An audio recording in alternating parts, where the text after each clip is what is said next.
the billionaire who disguised himself as a taxi driver, and the girl who shattered his heart with the secret she carried. People hide in taxis, their pain, their fears, their past. But that night, when a billionaire disguised himself as a driver, just to test the heart of the average Nigerian, he picked up the one passenger whose secret would destroy everything he believed about loyalty, kindness, and love. Please, don't tell anyone what you saw. Her voice trembled in the darkness. His hands froze on the steering wheel. And in that moment, everything he thought he knew about trust, about humanity, about himself, shattered like glass on concrete. Before we go any further, can I ask you for a small favor? My mom said I can't reach 1,000 subscribers. Help me to prove her wrong. This story took me days to write, record, and edit. Every frame, every emotion, every sound. It cost you nothing to support me, but it truly means everything to me. Please hit the like button and subscribe if you have not, and comment your location below. I want to know where my amazing viewers are watching from. I read every comment and I will be giving shout out in my next video. If you believe every human has a hidden battle, hit the like button before we continue, because this story will challenge everything you think you know about judgment, compassion, and the secrets we all carry. Lagos at night is a city of masks. Behind every face, a story. Behind every smile, a scar. And John Bankole wore the heaviest mask of all. At 35 years old, he had everything money could buy. Towers that kissed the clouds, cars that cost more than houses, a name that made ministers bow and competitors tremble. The Bankole Empire wasn't just built on real estate.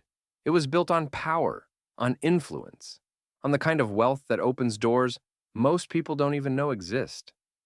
But wealth has a price, and John paid it in full the night he discovered his fiancée in bed with his best friend. Not because they were in love, but because they wanted his money. They wanted his empire, and they thought he was too blind, too trusting, too stupid to see it coming. The betrayal didn't just break his heart, it poisoned his soul. He stood at the window of his penthouse that night, looking down at the city below, and he asked himself a question that would change everything. Is everyone like this? Does everyone have a price? Is there such a thing as real kindness? Or is it all just a performance until the money shows up? So John Bankole made a decision. He would disappear. Not forever. Just long enough to find out who people really are when they don't know they're being watched. When there's no money to impress them with. No power to fear, just humanity. He bought a battered yellow taxi, learned the routes, changed his clothes, his posture, even the way he spoke. And for 1 month, the billionaire became invisible. He became one of them. The everyday people he'd spent his entire life looking down on from boardrooms and penthouses. But while John was searching for truth in the streets of Lagos, his enemies were searching for him in the halls of power. His board of directors, men who smiled to his face and plotted behind his back, they saw his absence as an opportunity. They whispered in corridors. They signed documents in secret. They planned to remove him as CEO while he played taxi driver in the rain. John didn't know it yet, but the clock was ticking. And time, like truth, waits for no one.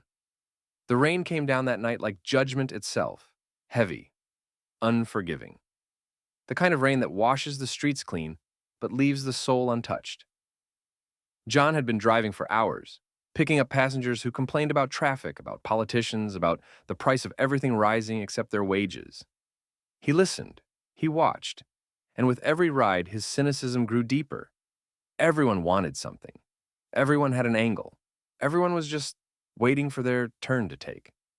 Then he saw her, standing at the edge of the road, drenched to the bone, her arm raised desperately in the storm. Most drivers would have passed her by. Too wet, too late, too suspicious. But something made John stop. Maybe it was the way she looked around nervously, like a hunted animal. Maybe it was the fear in her eyes when his headlights caught her face. Or maybe it was fate. She yanked the door open and collapsed into the back seat, gasping, shivering. her clothes clinging to her like a second skin. "Please," she whispered. "Drive, just drive." John looked at her in the rearview mirror. Early 20s. Beautiful, even in her panic. But it wasn't her beauty that caught his attention. It was her terror. "Where to?" he asked, keeping his voice calm, measured. The voice of a man who'd driven this taxi for years. "I don't know," she said, and her voice cracked. "Just away from here. Please. I don't know how long until they find me." Red flag. Every instinct told John to pull over, to tell her to get out, to not get involved in whatever mess she was running from. But something stopped him. Maybe it was curiosity. Maybe it was the test he'd set for himself, to see if he could still feel compassion for a stranger. He put the car in gear and drove. The silence between them was heavy, broken only by the rhythm of the windshield wipers and her ragged breathing. She kept looking back through the rear window, scanning the darkness like a soldier expecting ambush. "You have money for the fare?" John asked, though he already knew the answer. She lowered her head. "No, I'm sorry. I can pay you tomorrow, It's fine," he said, surprising himself. The old John would never have done this. But tonight, he wasn't the old John. She looked up at him in the mirror, her eyes wide with disbelief. "Thank you," she whispered. And in those two words, he heard something he hadn't heard in years. Genuine gratitude with no strings attached.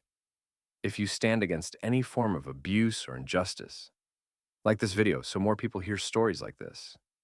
Because what happened next would test every belief John had about human nature. "Take a longer route," she said suddenly as they approached a well-lit intersection. "Not that street. Please. Not that one." "Why not?" John asked, watching her carefully in the mirror. Her hands twisted together in her lap. "Someone might see me." "Who?" She didn't answer. Just stared out the window with the look of someone who'd seen too much, survived too much, and was running out of places to hide. John took the longer route, and as the rain continued to fall, as the city lights blurred past them like distant stars, she began to talk. Not in complete sentences, not in a linear story, but in fragments, broken pieces of a life that had been shattered. She'd been betrayed, she said, by someone she trusted, someone powerful. She was searching for something precious that had been taken from her, and she was running from someone else, someone dangerous. John listened, his grip tightening on the steering wheel. This wasn't just fear. This was survival. And despite everything he'd learned about human nature, despite every wall he'd built around his heart, he felt something stirring inside him. Something dangerous. Compassion. "You hungry, T?" he asked. She looked up, startled. I can't pay you." "I didn't ask if you could pay. I asked if you were hungry." Tears welled up in her eyes. She nodded. He pulled over at a small roadside spot, bought her rice and chicken, handed it to her through the window. She ate like someone who hadn't seen food in days.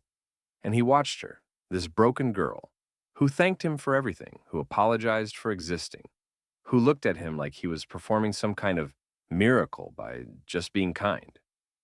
"You don't look like someone who drives a taxi," she said suddenly, studying his hands as he gripped the steering wheel. John's heart skipped. "Why do you say that?" She gestured vaguely. "Your hands. They're too clean, soft, like you've never worked a day in your life." He forced a laugh. "I moisturize." She smiled for the first time that night. A small, fragile thing that vanished almost as soon as it appeared. But it was there. Proof that beneath the fear and the pain, there was still something human, something unbroken. "What's your name?" he asked. She hesitated. "Kiki." "Kiki," he repeated. "I'm John." Close enough to the truth. Far enough to stay hidden. The rain softened to a drizzle. Kiki leaned her head against the window, her eyes growing heavy. John turned on the heater, gave her his jacket, a nice one, too nice for a taxi driver, but she didn't seem to notice. And then, just as sleep began to take her, she murmured something that stopped John's heart cold. "Please, don't let him take the child." His hands froze on the wheel. Child? Whose child? Was she a mother? Was someone trying to kidnap her baby? Or was this something else entirely? He wanted to wake her, to demand answers. But she was already asleep, her face peaceful for the first time since she'd entered his taxi. So he drove. And with every passing kilometer, the mystery deepened. Who was this girl? What was she running from? And why did he care so much? It happened at a traffic light. One moment they were alone on the quiet road. The next, two black SUVs roared out of nowhere, boxing them in. One in front, one behind. Kiki woke up screaming, "Go, go, go!" But there was nowhere to go. The vehicles had them trapped. Men poured out, big men, armed men, dressed in black uniforms that looked official but felt wrong. They moved with military precision, surrounding the taxi like hunters, cornering prey. John's training kicked in. The self-defense classes, the security protocols he'd learned as a billionaire who'd survived 3 kidnapping attempts. But right now, he wasn't a billionaire. He was just a taxi driver. And taxi drivers don't fight armed men. One of them yanked open Kiki's door. "Come with us! Now! No!" She clung to the seat, terror written across her face. "No! Please!" John was out of the car before he even realized he'd moved. He put himself between Kiki and the men, his heart pounding but his voice steady. "She's my passenger. You have no right. Move aside, driver. This doesn't concern you." Like hell it doesn't. The lead officers, at least that's what his uniform suggested, pulled out a badge. "We're with private security. This woman is wanted for questioning." Questioning about what? "That's classified." Kiki's voice cut through the standoff, raw with desperation. "They're lying. They're not real security. They're working for the man who stole my baby." The world seemed to stop. Baby. John turned to look at her, and in the harsh light of the headlamps, he saw her pull something from her pocket. A photograph. Crumpled, water-damaged, but still visible. A child. Maybe 6 months old. Beautiful. Innocent. And as John stared at that photograph, his blood turned to ice, because the child looked familiar, impossibly familiar. The shape of the eyes, the curve of the chin, features he'd seen before, in his own family, in his own... No, it couldn't be. "Who is the father?" he asked, his voice barely a whisper. Kiki looked at him with eyes full of grief. "He's dead. They killed him. And now they want to kill his son, too." Comment, "Protect her," if you believe John should risk everything to save this woman and child. Because what he discovers next will change, not just his life, but the future of an entire empire. John made a decision in that moment that defied every logical bone in his body. He got back in the taxi, locked the doors, and hit the gas. The taxi wasn't built for speed, but adrenaline is a powerful fuel. He swerved around the SUV in front, tires screaming, Kiki screaming, the world blurring into streaks of light and shadow. Behind them, engines roared to life. The chase was on. "Who are you?" Kiki gasped, clutching the dashboard. "Taxi drivers don't drive like this." "I took a defensive driving course," he shouted back, which was technically true.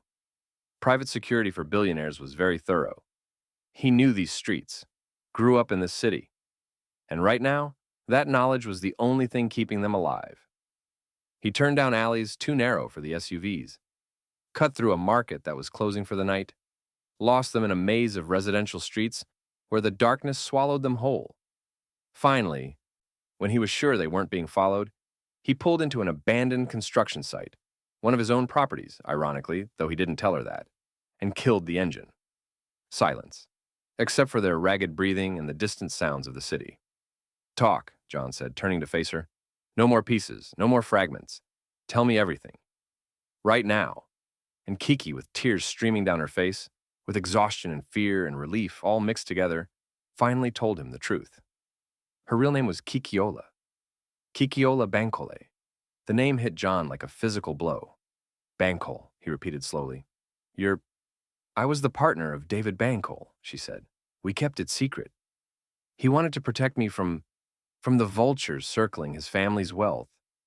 We were going to go public, get married, build a life together. But then Her voice broke. He died. Car accident, they said. But I know it wasn't an accident. I know because 2 weeks before he died, he told me he'd discovered something. Something about the board, about corruption, about money being stolen from the company. He was going to expose them. And then suddenly, he's dead. John's mind raced. David, his younger brother, the golden child, the favorite son who died 3 years ago in a crash that had devastated the entire family. He'd mourned David, built a memorial, named a foundation after him.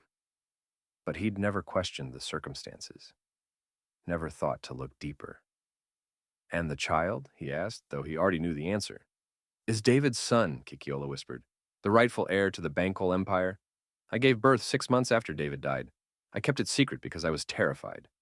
If they killed David to protect their secrets, what would they do to his child? So you've been hiding, running, for 2.5 years, moving from place to place, never staying anywhere too long. But somehow they found me. They always find me. And tonight I ran out of places to run to. John sat back, his mind reeling. The child in that photograph wasn't just any child. It was his nephew, his brother's son, the last living piece of David walking this earth.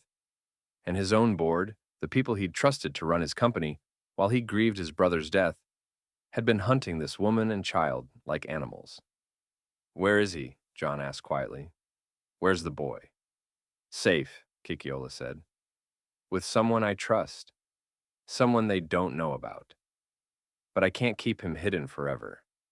Eventually, they'll find him. And when they do, she didn't need to finish the sentence. Why didn't you come forward? John asked. Why didn't you go to the authorities? To the family? Kikiola laughed bitterly. Go to the family? To who? The board controls everything. They have judges in their pocket, police on their payroll, and the family, she paused. John Bankole, the heir, disappeared a month ago, abandoned his post. For all I know, he's part of it too. If only she knew. John sat there in the darkness, in his taxi driver disguise, staring at this woman who'd been fighting a war all alone, who'd been protecting his brother's legacy while he'd been playing detective, testing humanity's goodness like it was some kind of philosophical experiment. Shame washed over him, hot and bitter. While he'd been nursing his wounded pride over a cheating fiancé, this woman had been fighting for her life, for his nephew's life, for justice for his brother. I need to tell you something, John said slowly. I'm not... A phone rang. Kikiola's phone. She looked at the screen and went pale. It's him, she whispered, the one leading the hunt. Answer it, John said. Put it on speaker. She did, and the voice that came through made John's blood boil. Hello, Kikiola. Still running, I see. That's unfortunate. For you. Because we know where the child is now, and by tomorrow morning, he'll be ours. Along with his very convenient death certificate. Such a tragedy. Infant mortality in Nigeria is still so high, isn't it? The line went dead. Kikiola's hands shook so badly she dropped the phone. No. They found him. They're going to kill him. They're going to... No, they're not, John said, and his voice carried a steel that made her look up in shock. Because I'm going to stop them. But first, I need you to trust me. Can you do that? She stared at him. This taxi driver who fought like a soldier, who drove like a stuntman, who spoke with the authority of someone used to being obeyed. Who are you? She whispered. John reached up and pulled off the cheap cap he'd been wearing, ran his hand through his hair, met her eyes in the rearview mirror. My name is John Bankole, he said quietly. David was my brother, and that child they're hunting, he's my family, which means from this moment on, he's under my protection. And I promise you this, Kikiola, no one is going to hurt him. Not while I'm still breathing. The look on her face was worth every penny he'd ever earned. Share this video if you believe family is worth fighting for, because the war was just beginning. They drove through the night, not in the taxi anymore. John made a call, and within 20 minutes, An unmarked car appeared with two of his personal security guards, men who'd been searching for him for weeks and were too professional to ask questions. Kikiola sat in the back, still processing, still trying to reconcile the taxi driver who'd been kind to her with the billionaire whose face she'd seen on magazine covers, whose name commanded respect and fear in equal measure. "You tested me," she said finally. "This whole time. You were testing me." "No," John said, and he meant it.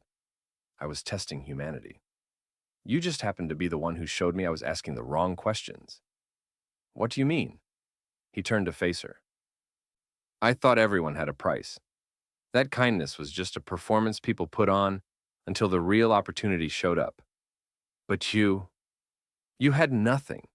You were desperate, terrified. You could have tried to manipulate me, to use me, to con me. Instead, you just thanked me for basic human decency, like it was a miracle." "It was," Kikiola said softly. "Most people drove past. Most people didn't want to get involved. You stopped. You helped. You didn't even know me. And you," John continued, "were risking your life to protect my brother's child. A child that could have made you rich if you'd just handed him over to the board, accepted a payout, disappeared with the money. But you chose to run, to hide, to suffer, because you loved David, and you love his son." Tears rolled down Kikiola's cheeks. "He was everything to me. Then let's make sure his son gets to grow up knowing what his father stood for. Truth, justice, family." The car pulled up to a small house in a quiet neighborhood, Kikiola's safe house. Inside, an elderly woman met them at the door, and in her arms, wrapped in a blue blanket, was the child. John's breath caught. He looked exactly like David had as a baby.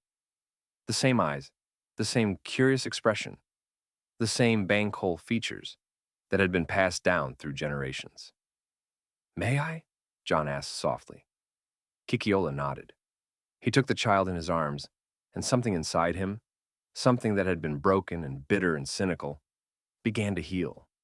This was family. This was legacy. This was what actually mattered. Not the money, not the empire, not the towers or the cars or the power. This small, innocent life that represented hope and second chances and everything good that David had been. "I'm your uncle," John whispered, "and I'm going to make sure you grow up safe, I promise." The child grabbed his finger and squeezed. And John Bankole, the billionaire who'd lost faith in humanity, felt his heart break open. But there was no time for tender moments. They had until morning, maybe less. John made calls, lots of calls, to his personal lawyers, to security specialists, to a private investigator who owed him several favors, and to one very surprised board member who was loyal to the Bankole family, not to corruption. "Tolu," John said when the man answered groggily, "It's me. I need you to listen very carefully. In 6 hours, I'm going to walk into the boardroom, and when I do, I'm going to expose every single corrupt member of our board. But I need evidence. Everything David found before he died. Can you get it? John, where have you been? The board is planning to remove me, I know. That's why I need the evidence. David died for it. I'm not going to let his death be meaningless." There was a pause, then. "I'll have it by morning. Everything. Where he hid it. How deep the corruption goes. All of it." "Good. See you at 9 a.m. sharp." John hung up and looked at Kikiola, who was holding her son close, rocking him gently. "What happens now?" she asked. "Now?" John smiled grimly. "Now we go to war." The Bankole headquarters at dawn was a monument to power, 50 floors of glass and steel reaching toward the sky like an accusation. John walked through those doors for the first time in a month, and every head turned. Whispers spread like wildfire. Security guards straightened, assistants grabbed phones. The missing heir had returned. He strode toward the elevator with Kikiola beside him, carrying the child, flanked by his security detail. No disguise now, no pretense. Just John Bankole in a tailored suit, with fire in his eyes and justice on his mind. The boardroom was on the top floor. Panoramic views of Lagos spreading out in every direction, and seated around the massive table, Looking smug and comfortable and entirely unprepared were the 12 members of the board. They looked up in shock as John entered. "Gentlemen," he said smoothly, taking his seat at the head of the table. "Miss me?" The chairman, a man named Chidi, who'd been with the company for 20 years, found his voice first. "John, we weren't expecting you. We thought that you could remove me while I was gone." "Oh, I know. I heard about your little plan. Very ambitious. Also very illegal, considering you haven't met the requirements for removal under company bylaws. But we'll get to that." He gestured to Kikiola. "First, I'd like you to meet someone. This is Kikiola Bankole, my brother David's partner. And this," he stood, walking over to take the child from Kikiola's arms, holding him up for all to see. "This is David Bankole Jr., my nephew, the rightful heir to a portion of this company." The room erupted, voices overlapping, people standing, papers shuffling.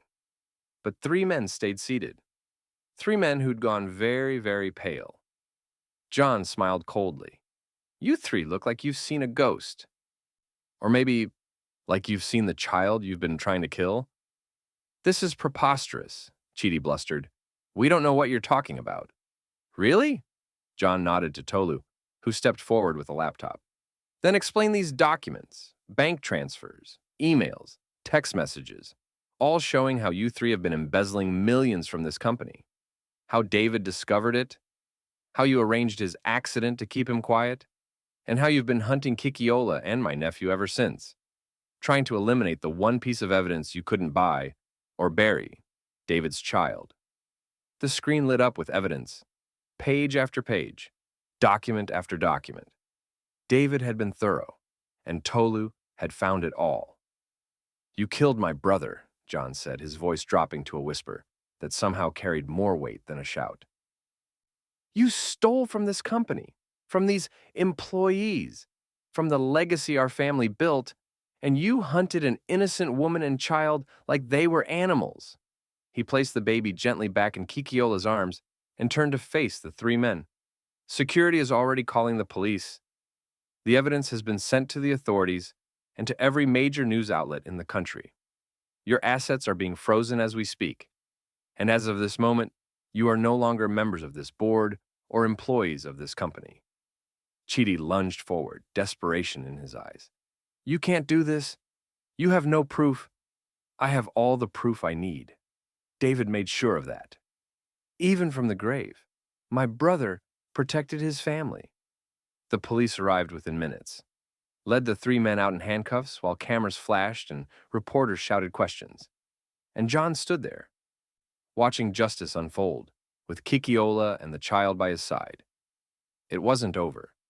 There would be trials, investigations, months of legal battles, but for now, in this moment, they'd won. If you believe that justice should always win, no matter how long it takes, hit the subscribe button right now. 3 months later, John stood in the same boardroom. But this time, Kikiola sat beside him. Not as a frightened woman in hiding, as a board member, as the guardian of David's legacy, as family. The new board had been vetted thoroughly. The company was stronger, more transparent, more ethical. And David Bankole Jr., now safe and thriving, had a trust fund that would secure his future. But more importantly, he had family who loved him. "You know," Kikiola said one evening as they watched the sunset from John's penthouse, the child playing on a blanket nearby, "I never thanked you properly. For that night. For stopping. For helping me when you had no reason to." John smiled. "You thanked me plenty. You said thank you more times in that one taxi ride than most people say in a year. Still, you saved us. You could have driven past. You could have kicked me out when you learned the truth. You could have—" "I couldn't," John interrupted gently, "because you reminded me of something I'd forgotten. That there's still good in this world. Still people worth fighting for. Still reasons to have faith." He looked down at his nephew, who was grabbing at his shoelaces with determined little hands. I spent a month disguised as a taxi driver, testing humanity, trying to prove that everyone was selfish. That kindness was a scam. That love was a transaction. He shook his head. And then I met you, and you were kind when you had nothing, grateful when you were terrified, protective of my nephew even when it meant sacrificing everything. I did what any mother would do. Exactly. You did what love does. Real love. Not the kind that can be bought or sold. The kind that stands up and fights and refuses to give up, even when the whole world is against you. Kikiola's eyes glistened. David would have been so proud of you, of all this. I hope so. I'm trying to build the kind of company he believed in, where truth matters, where people matter, where power is used to protect, not to exploit. The child laughed at something, pure and innocent, and both of them turned to watch him. What would you have called this story? Kikiola asked. If you were telling it as one of those folk tales, like a Nancy or Tortoise, John thought about it. I'd call it The Billionaire Who Learned to See, because that's what happened. I thought I could see people clearly by disguising myself, by testing them. But I was blind. Blind to real courage, real kindness, real love. And now I see that the greatest wealth isn't in bank accounts or boardrooms. It's in moments like this, family, trust, second chances, the kind of riches you can't put a price on. He reached over and picked up his nephew, holding him close. Welcome home, David Jr. Your father would be so happy to know you're finally safe, that you're surrounded by people who love you, that your story has a happy ending. The child grabbed John's nose and giggled. And in that moment, John Bankole, the billionaire who'd lost faith in humanity and found it again in the back of a taxi, knew that he was finally, truly, home. Life has a way of testing all of us. Some hide behind wealth, others hide behind pain. But in the end, truth always finds the light. Justice always finds a way. And love is the only thing powerful enough to break through every disguise, every wall, every barrier we build. This is the story of a man who had everything and nothing, of a woman who had nothing and everything, and of the moment they collided in a rainy night in Lagos and changed each other's lives forever. If you believe that everyone deserves a second chance, that kindness is never wasted, that love is worth fighting for, no matter the cost, then hit that subscribe button right now. Join this family. Be part of the stories that remind us why humanity is worth believing in. And tell me in the comments, what would you have done if you were in John's shoes that night? Would you have stopped for Kikiola? Would you have fought for a child you'd never met? Would you have risked everything for the truth? Comment your answer below. And remember, in a world that often feels dark and cynical, you have the power to be someone's reason to believe again. To be someone's taxi driver who stops when everyone else drives past. Thank you for watching. Thank you for believing. And until next time, remember that the greatest treasures in life are always the ones we can't see until we're willing to look with our hearts instead of our eyes. Subscribe, like, share, and keep fighting for justice.